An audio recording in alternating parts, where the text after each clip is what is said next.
রমজান মাস বরকত, রহমত ও মাগফিরাতের মাস। এই মাসে ছোট্ট রাকিব রোজা রেখেছে। রোজা শুধু না খেয়ে থাকা নয়, চোখকেও হেফাজত করতে হবে। খারাপ জিনিস দেখা থেকে বিরত থাকতে হবে। জিহ্বাকেও হেফাজত করতে হবে। মিথ্যা ও খারাপ কথা বলা যাবে না। গীবত শোনা থেকেও দূরে থাকতে হবে।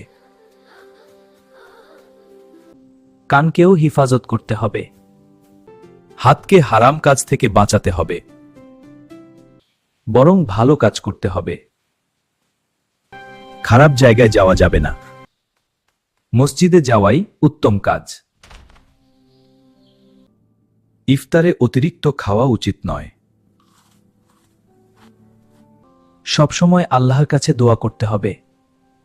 সব অঙ্গের হেফাজত করাই প্রকৃত রোজা। ভিডিওটি ভালো লাগলে লাইক, শেয়ার এবং সাবস্ক্রাইব করুন।